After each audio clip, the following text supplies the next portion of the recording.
Welcome to Long COVID Radical Self-Care, where I provide simple, non-medical tips and tools to help you on your healing journey. Today I'm going to share with you 3 words that could change your life. But first I want to talk about the power of words. The famous poet John Keating said, "No matter what anybody tells you, words and ideas can change the world." Words can make your day or break your heart. Words are free. It's how you use them that may cost you. Author Yehuda Berg summed it up pretty well when he said, "Words have energy and power with the ability to help, to heal, to hurt, to harm, to humiliate, and to humble." I talked in episode 12 about the language we use and how it can impact our health. That was about our outside voice, the words we speak aloud. But what about our inside voices, the self-talk we use every day? What kind of power does that have? That's what I want to talk about today, because that's where the 3 words make the difference in the mind. Have you ever tried affirmations? I've used them over the years with mixed results. I was surprised to learn there's science backing the effectiveness of affirmations, because I didn't find them particularly effective. But research found that they fire up your neural pathways and make changes to those areas of the brain that make you feel happy and positive. Various studies confirm wide-ranging effects. Affirmations decrease stress, increase the amount of exercise people do, inspire people to eat more fruit and vegetables, and achieve more academically. When used regularly, these powerful statements can reduce depression, increase self-esteem, and reduce harmful and damaging negative thoughts. A study published in the Journal of Experimental Social Psychology found that when people used affirmations by personal choice, they could better cope with negative and threatening situations. Louise Hay was a leader in the field of affirmations for decades. Her philosophy was based on the principles of religious science and her own experience healing her cancer. She published a little book called "You Can Heal Your Body" back in 1982 that was still on the New York Times paperback advice bestsellers list in 2008. That's more than 25 years. The book contains a list of common ailments, possible metaphysical causes, and affirmations to address them. I've used this book as a reference tool for myself and friends and counseling clients for years. You can see it's pretty much falling apart. Her work is based on the premise that our emotional wounds and the resulting thought patterns and inner dialogue often manifest in illness, and that when we change our thinking, we change our body. This was her life's work. She died in her sleep at the age of 90, so I think she was doing something right. If you're wondering what I mean by metaphysical causes, they are the thought patterns that she believed caused various symptoms and illnesses. Personally, I find them to be more of a clue than definitive cause. Sometimes they hit home and sometimes they don't.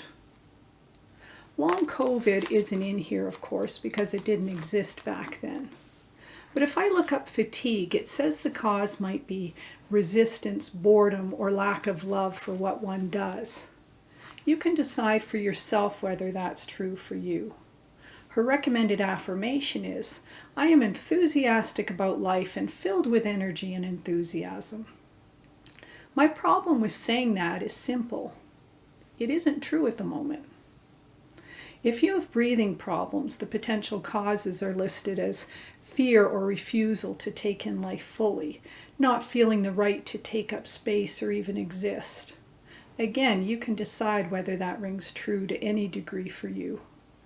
The recovery affirmation is, "It is my birthright to live fully and freely. I am worth loving. I now choose to live life fully." It's a little better than an affirmation that says, "I breathe easily and fully, but I still have a bit of resistance to it." It's hard to live fully when you're gasping for air sometimes. Anyway, I tried standard affirmations for quite a while, but eventually I kind of wrote them off as ineffective or at least questionable. But years later I figured out what I was missing.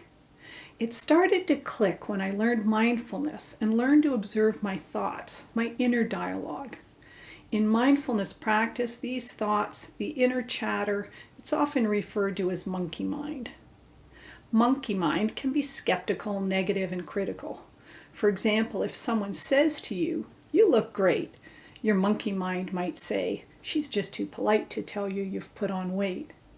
If you're going for a job interview, monkey mind might say, "You know you don't do well in interviews." Observe your own inner dialogue for a few hours and you'll know what I mean. With a lot of affirmations, my mouth could say the words, but my monkey mind was objecting to them. To go back to the examples from the book, if I'm exhausted and say, "I am enthusiastic about life and filled with energy and enthusiasm," my monkey mind calls BS on that. How can I affirm I am healthy when I'm not feeling healthy? Affirmations are used for other areas of life as well. I am wealthy is a common one. And again, it would feel disingenuous to say that if you couldn't pay your bills. I later studied Abraham Hicks and the law of attraction. The key thing I learned there and what rings true for me is that emotion or vibration is what attracts things to us, including health. Words alone don't manifest things. We need to have positive emotion, or what I call positive vibration, aligning with our words and thoughts. The law of attraction is like a magnet. Like attracts like. Positive feelings with positive thoughts and words will attract positive experiences. Affirmations are high vibration words, but if we don't think positive thoughts or feel positive emotion when we say them, they can't work. Some affirmations left me feeling bad because of the gap between what I was saying and what I was living. I knew I needed to find a way to silence my monkey mind's cheeky response to affirmations, and I found it in 3 simple words: I am willing. These 3 words can be used to adapt almost any affirmation to something that brings positive thoughts and emotions. I couldn't say I am healthy, but I could easily say I am willing to be healthy. That was true. My monkey mind couldn't object to that. I couldn't say I'm enthusiastically living life to the fullest without negative thoughts, but I could say I'm willing to enthusiastically live life to the fullest quite easily. That actually felt good. Monkey mind had no resistance to that, and it lifted my mood, my vibration, by bringing to my mind images of living life to the fullest. Try it for yourself. Say to yourself, "I am enjoying great health." What thoughts immediately come to mind? Maybe "not true" or "I wish." What emotion do those words evoke within you? Probably not joy. But what if you add those 3 magic words and say, "I am willing to enjoy great health"? How does monkey mind react then? Monkey mind is usually quiet for me at this point because I'm not stating a fact that it can argue with.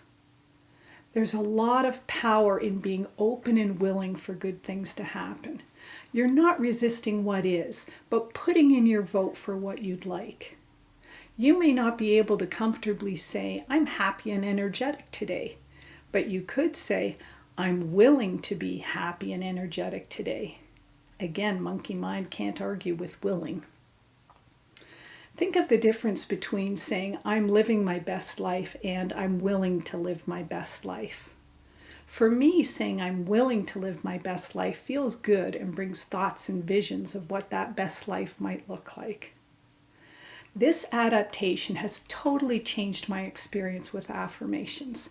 I can listen to lots of common affirmations now and simply adapt those that don't sit well with me in their original form. Instead of saying I get healthier every day, I say I'm willing to get healthier every day.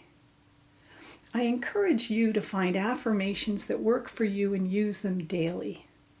According to English poet George Herbert, good words are worth much and cost little. I'm not saying affirmations alone are going to bring you a cure, but they're a small step toward health, and every journey is made up of many small steps. There are lots of written affirmations available online and some great spoken affirmations on YouTube. You can listen to Louise Hay or Abraham Hicks or Jason Stevenson. I like to listen to them when I first get up in the morning and as I'm getting ready and having breakfast. Even if they're only playing in the background, the energy lifts my spirits and puts me in a positive mood for the day ahead. Betty Eadie said, "In our thoughts and words, we create our own weaknesses and our own strengths. Our limitations and joys begin in our hearts." We can always replace negative with positive. Affirmations are a great way to replace negative with positive. Just don't forget those 3 magic words if an affirmation doesn't sit well. I am willing. Thanks for joining me. If you found this episode helpful, please take a second to click the like button and subscribe. It's free and it will help me get this message out to other people who could benefit from it. I'll see you again next week. Until then, be kind to yourself and each other.